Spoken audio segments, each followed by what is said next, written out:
058 dari Prodi Manajemen Pagi Universitas Trisakti. Pada video ini saya akan menjelaskan materi tentang teori konsumsi, perilaku konsumsi, prinsip konsumsi, perilaku produksi, prinsip-prinsip dan faktor-faktor pokok produksi dan yang pertama yaitu teori konsumsi. Islam merupakan agama yang ajarannya mengatur segenap perilaku manusia dalam memenuhi kebutuhan hidupnya. Demikian pula dalam masalah konsumsi. Islam mengatur bagaimana manusia dapat melakukan kegiatan-kegiatan konsumsi yang membawa manusia berguna bagi kemaslahatan hidupnya. Seluruh aturan Islam mengenai aktivitas konsumsi terdapat dalam Al-Quran dan As-Sunnah. Perilaku konsumsi yang sesuai dengan ketentuan Al-Quran dan As-Sunnah ini akan membawa pelakunya mencapai keberkahan dan kesejahteraan hidupnya. Barang-barang kebutuhan dasar termasuk untuk keperluan hidup dan kenyamanan dapat didefinisikan sebagai barang dan jasa yang mampu memenuhi suatu kebutuhan atau mengurangi kesulitan hidup sehingga memberikan perbedaan yang real dalam kehidupan konsumen. Barang-barang mewah sendiri dapat didefinisikan sebagai semua barang dan jasa yang diinginkan baik untuk kebanggaan diri maupun untuk sesuatu yang sebenarnya tidak memberikan perubahan berarti bagi kehidupan konsumen. Selanjutnya, perilaku konsumsi dalam Islam. Ada beberapa karakteristik konsumsi dalam perspektif ekonomi Islam, yaitu konsumsi bukanlah aktivitas tanpa batas, melainkan juga terbatasi oleh sifat kehalalan dan keharaman yang telah digariskan oleh syara. Firman Allah Subhanahu wa taala dalam surat Al-Maidah ayat 87. Hai orang-orang yang beriman, janganlah kamu haramkan apa-apa yang baik yang telah Allah halalkan bagi kamu, dan janganlah kamu melampaui batas, sesungguhnya Allah tidak menyukai orang-orang yang melampaui batas.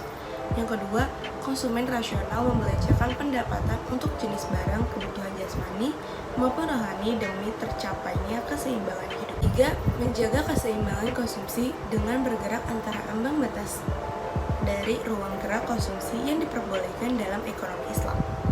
Mustawa atau al-qiyaf.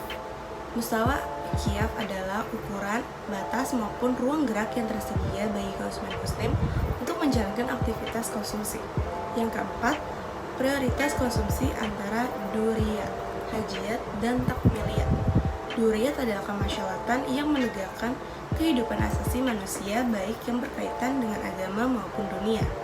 Jika dia luput dari kehidupan manusia, juga maka mengakibatkan rusaknya tatanan kehidupan manusia tersebut. Hijayat adalah suatu yang oleh hukum syara tidak dimaksudkan untuk memelihara 5 hal pokok, yaitu agama, jiwa, akal, keturunan, dan harta. Akan tetapi dimaksudkan untuk menghilangkan kesulitan, kesusahan, kesempitan, dan ikhtiyat atau berhati-hati terhadap 5 hal pokok tersebut. Takmiliyat adalah komoditi pelengkap yang dalam penggunanya tidak boleh melebihi 2 prioritas konsumsi di atas. Selanjutnya, prinsip konsumsi dalam Islam. Ada 3 prinsip dasar konsumsi yang digariskan oleh Islam, yakni konsumsi barang halal, konsumsi barang suci dan bersih, dan tidak berlebihan. Pertama, prinsip halal. Seorang muslim diperintahkan oleh Islam untuk makan makanan yang halal, sah menurut hukum dan diizinkan, dan tidak mengambil yang haram, tidak sah menurut hukum dan terlarang. Prinsip halal haram juga berlaku bagi hal selain makanan, contohnya untuk kosmetika dan lain-lain. Pemeluk Islam diharuskan membelanjakan pendapatannya hanya pada barang yang halal saja dan dilarang membelanjakan pada barang haram seperti minuman keras, narkotika, pelacuran, judi, kemewahan, dan sebagainya. Yang kedua, prinsip kebersihan dan menyehatkan. Al-Quran memerintahkan manusia dalam surah Al-Baqarah ayat 168 yang menyatakan, hai sekalian manusia, makanlah yang halal lagi baik dari apa yang terdapat di bumi, dan janganlah kamu mengikuti langkah-langkah syaitan, karena sungguhnya syaitan itu adalah musuh yang nyata bagimu. Yang ketiga, prinsip kesederhanaan. Prinsip kesederhanaan dalam konsumsi berarti bahwa orang haruslah mengambil makanan dan minuman sekadarnya dan tidak berlebihan, karena makan berlebihan itu berbahaya bagi kesehatan. Al-Quran Surat Al-A'raf ayat 31 yang menyatakan, makan dan minumlah, jangan berlebihan, sesungguhnya Allah tidak menyukai orang-orang yang berlebihan. Selanjutnya ada perilaku produksi. Produksi menurut Al-Quran adalah mengadakan atau mewujudkan suatu barang dan jasa bertujuan memberikan manfaat bagi manusia. Dalam Islam, kerja produktif bukan hanya dianjurkan, tetapi dijadikan kewajiban. Pada prinsipnya, kegiatan produksi sebagaimana kegiatan konsumsi terikat sepenuhnya dengan syariat Islam. Oleh karena itu, kegiatan produksi merupakan mata rantai dari konsumsi. Maka tanpa kegiatan produksi yang menghasilkan barang dan jasa, tidak akan ada yang bisa dikonsumsi. Oleh karena itu, kegiatan produksi merupakan suatu hal yang diwajibkan karena tanpa kegiatan produksi, maka aktivitas kehidupan akan terhenti. Manusia butuh makanan dan minuman agar bisa beraktivitas dan beribadah.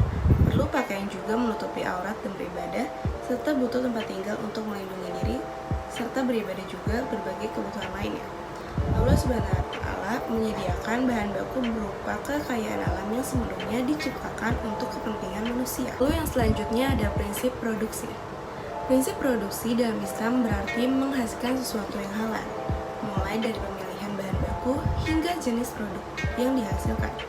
Muhammad Abdul Manam mengemukakan bahwa prinsip fundamental yang harus selalu diperhatikan dalam proses produksi adalah kesejahteraan ekonomi. Kesejahteraan yang dimaksud adalah bertambahnya pendapatan yang diakibatkan oleh peningkatan produksi dan pemanfaatan sumber daya manusia atau alam secara maksimal. Menurut Muhammad Al-Barro, produksi dalam Islam memiliki beberapa prinsip, yaitu yang pertama, dilarang memproduksi dan memperdagangkan komoditas yang buruk atau tercela karena bertentangan dengan syariat. Yang kedua, dilarang melakukan kegiatan produksi yang mengarah kepada kezaliman. Yang ketiga, larangan melakukan ikhtiar atau penghimpunan barang. Sehingga pada prinsipnya, produksi dalam ekonomi Islam harus memperhatikan kemaslahatatannya atau manfaat, yakni yang pertama, kegiatan produksi harus dilandasi nilai-nilai Islam dan sesuai dengan kemaslahatannya, tidak memproduksi barang atau jasa yang bertentangan dengan syariat. Yang kedua, prioritas produksi harus memperhatikan kebutuhan dan manfaat bagi masyarakat. Yang ketiga, mengelola sumber daya alam secara optimal, artinya tidak boros, berlebihan, atau merusak lingkungan, distribusi dan keuntungan yang adil antara pemilik dan pengelola. Lalu yang terakhir ada faktor-faktor produksi dalam Islam.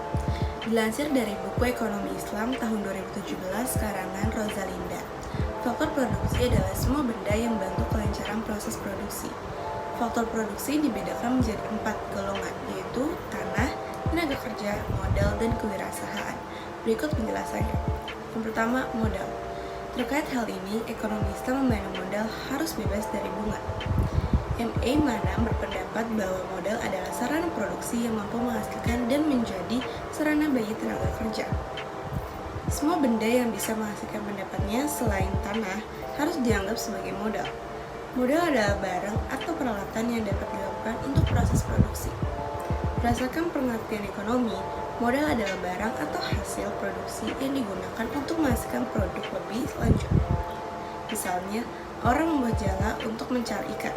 Dalam hal ini, jala merupakan barang modal karena merupakan hasil produksi yang digunakan untuk menghasilkan ikan. Yang kedua ada tenaga kerja. Tenaga kerja manusia adalah segala kegiatan manusia, baik jasmani maupun rohani, yang dilakukan untuk menghasilkan barang dan jasa. Tenaga kerja merupakan faktor produksi yang diakui dalam setiap sistem ekonomi, baik ekonomi Islam, kapitalis maupun sosialis. Sebagai salah satu faktor produksi dalam ekonomi Islam, tenaga kerja tidak terlepas dari unsur moral dan sosial. Contohnya, hubungan buruh dan majikan yang didasarkan pada ketentuan syariat. Yang ketiga ada tanah. Merupakan faktor produksi karena mencakup semua sumber daya alam yang digunakan dalam proses produksi. Islam mengakui tanah sebagai faktor yang bisa dimanfaatkan secara maksimal demi mencapai kesejahteraan ekonomi masyarakat. Dengan memperhatikan prinsip ekonomi Islam, Al-Quran dan Sunnah menekankan pada pemberdayaan tanah secara baik. Islam menekankan agar generasi hari ini dapat menyeimbangkan pemanfaatan tanah untuk generasi berikutnya. Yang keempat atau yang terakhir ada kewirausahaan. Adalah keahlian atau keterampilan yang digunakan seseorang dalam mengkoordinasi sebuah produk. Sumber daya pengusahaan disebut juga kewirausahaan. bertugas mengatur dan mengkombinasikan berbagai faktor produksi guna meningkatkan kegunaan barang dan jasa secara efektif untuk melakukan hal tersebut. Pengusaha harus mempunyai kemampuan perencanaan, perorganisasian, pengarahan, dan pengadaan usaha. Kewirausahaan sebagai faktor produksi dalam ekonomi Islam mempunyai ciri yang didasarkan pada kekayaan. Artinya, manajer cenderung mengelola perusahaan dengan prinsip yang hasil dengan pemegang saham dan mitra usaha.